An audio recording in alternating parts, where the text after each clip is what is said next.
आज हम एक ऐसे हत्याकांड के बारे में चर्चा करने जा रहे हैं जिसका तरीका न सिर्फ क्रूर था बल्कि उसने रिश्तों को भी शर्मसार करके रख दिया। इस हत्याकांड ने प्यार को कलंकित किया। प्रेम शब्द की जो ग्रेविटी है, उसकी जो गंभीरता है, उसको तोड़कर रख दिया। मानवता को न सिर्फ शर्मसार किया बल्कि रिश्ते को भी कलंकित किया। इतना ही नहीं, इस हत्याकांड ने अपने बच्चों के भविष्य को भी बर्बाद कर दिया। इस तरह की घटना को रेयर ऑफ द रेयरेस्ट, जघन्यतम हत्याकांड कहा जा सकता है और इसके कसूरवार को मैक्सिमम, अधिक से अधिकतम जो सजा होती है वह मिलने का हकदार रहता है। भले ही कानूनी पेचीदगियों के बीच फाइनल निर्णय क्या होगा पता नहीं, लेकिन इस घटना ने लोगों को कलंकित करके रख दिया। आज हम चर्चा करने जा रहे हैं मेरठ के ब्रह्मपुरी थाना क्षेत्र के इंदिरा नगर मोहल्ले की, जहां मुस्कान रस्तोगी और उसके प्रेमी साहिल शुक्ला ने मुस्कान के पति सौरभ राजपूत की दर्दनाक रूप से हत्या कर दी। सौरभ राजपूत और मुस्कान रस्तोगी दोनों एक ही मोहल्ले के रहने वाले थे और दोनों ने प्रेम विवाह किया। सौरभ अपने प्रेम को पाने के लिए अपने घर से विद्रोह किया, अपने परिवार के सदस्यों से नाता तोड़ा, लेकिन मुस्कान को नहीं छोड़ा। मुस्कान को हमेशा जीवन साथी बनाने के लिए दुनिया से संघर्ष किया, लेकिन मुस्कान से संघर्ष नहीं कर पाया। सौरभ राजपूत मर्चेंट नेवी के पूर्व अधिकारी जो लंदन में थे, उन्होंने अपना पासपोर्ट रिन्यू कराने के लिए और अपनी बेटी पीहू का जन्मदिन मनाने के लिए मेरठ आया था। 24 फरवरी को वह मेरठ आते हैं और 25 फरवरी को पत्नी मुस्कान रस्तोगी का बर्थडे मनाते हैं। फिर 28 फरवरी को अपनी बेटी पीहू का जन्मदिन मनाते हैं, लेकिन उसे ये पता नहीं था कि बेटी का जन्मदिन मनाने के लिए मेरी उपस्थिति आखिरी होगी। बेटी तो जन्मदिन मनाएगी, लेकिन मैं उसमें शामिल नहीं हो पाऊंगा। आप सोचिए, कल्पना कीजिए कि उस 6 साल की बच्ची के भविष्य का क्या होगा। उसने कौन ऐसी गलती की थी जिसे उसके माता और पिता दोनों की छाया से वंचित होना पड़ा। 3 मार्च को सौरभ राजपूत अपने घर अपनी माता से मिलने के लिए जाता है और उसकी माता श्री उसे कोफ्ते की सब्जी देती है, कहते जाओ अपने घर में तीनों मिलकर आनंद से खा लेना।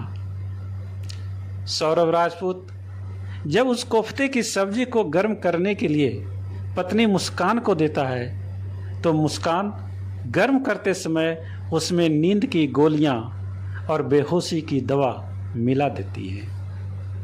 क्योंकि नींद की गोलियां मेडिकल स्टोर पर ऐसे ही उपलब्ध नहीं है और कोई भी दुकानदार उसको ऐसे ही नहीं दे देता है, तो मुस्कान इसके लिए भी षड्यंत्र रची थी।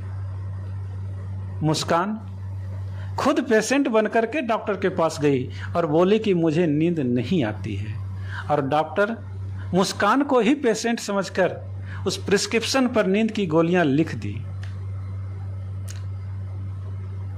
यह हत्याकांड अचानक नहीं है, यह पूर्व नियोजित था, क्योंकि मेडिकल पर्ची पर नींद की गोलियां लिखवाना और सौरभ की हत्या करने के लिए जो चाकू है, अस्तूरा है, उसको पहले से ही खरीद करके घर में रखना, और इस हत्या करने के बाद जो सबूत उपलब्ध रहते हैं उसको मिटाने के लिए ब्लीचिंग पाउडर को ऑनलाइन शॉपिंग के द्वारा पहले ही मंगवा लेना, इस बात को प्रमाणित करता है कि मुस्कान रस्तोगी सौरभ को इस दुनिया से अलविदा करना चाहती थी। सबसे आश्चर्य की बात यह है कि मुस्कान सौरभ के साथ 24 फरवरी के बाद 3 मार्च तक साथ में रही, लेकिन इतने दिनों के अंदर में सौरभ राजपूत को तनिक भी भनक नहीं लग पाई कि मेरे पीछे ऐसा खेल खेला जा रहा है। 3 मार्च को रात में जब वो खाना खाकर सो जाते हैं तो सौरभ राजपूत को गहरी नींद आती है और बेहोशी आती है। मुस्कान को ये बात को डर था कि कहीं रात में अगर सौरभ जग जाता है तो शोरगुल होने के बाद ये हल्ला बाहर चला जाएगा। इससे बचने के लिए उसने कूलर को तेज आवाज में चला दी। उसकी शातिर दिमाग इतना था कि वह हर एंगल से बचना चाहती थी, लेकिन कहते हैं ना कि अपराध करने वाला कितना भी प्रिकॉशन बरते, कितना भी प्रिकॉशन ले, लेकिन कहीं ना कहीं उसकी अपराध उजागर हो ही जाती है। जब सौरभ राजपूत गहरी नींद में सो गया तो मुस्कान अपने प्रेमी साहिल शुक्ला को फोन करके बुलाती है। उसने सौरभ को चाकू मारने के लिए कहती है, लेकिन साहिल कहता है कि नहीं, जब तक तुम चाकू नहीं पकड़ोगी तब तक चाकू नहीं मारेंगे। अंततः दोनों मिलकर के सौरभ की हत्या कर देती है।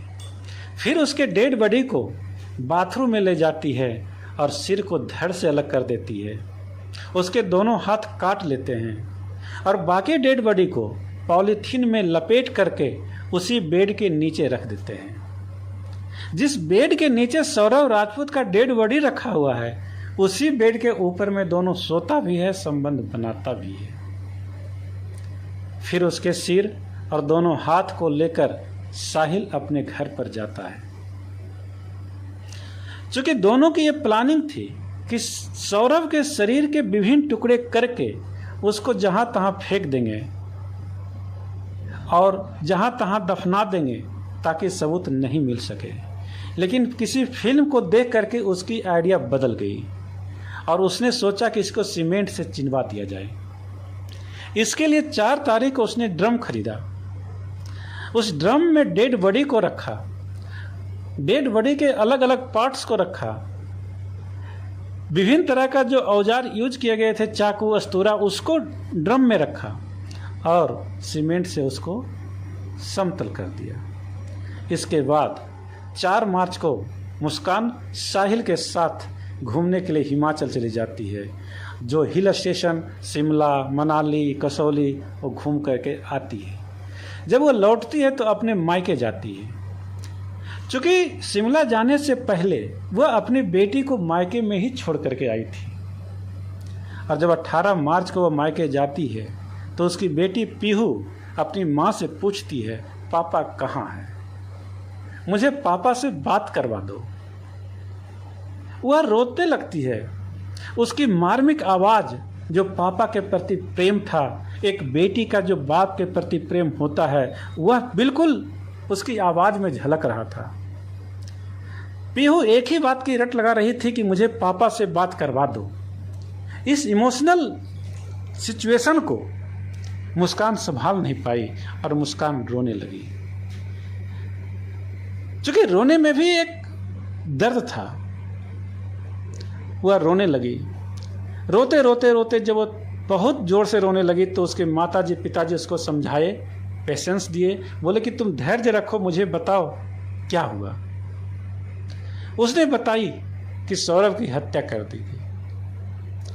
चूंकि उसके माता पिता फिर पूछते हैं हत्या किसने की, तो वह झूठ बोलती है, कहती है उसके घर वाले ने हत्या कर दी। चूंकि सौरभ हमको तलाक देना नहीं चाह रहा था और उसके घर वाले तलाक देना चाह रहे थे, इसलिए उसने हत्या कर दी।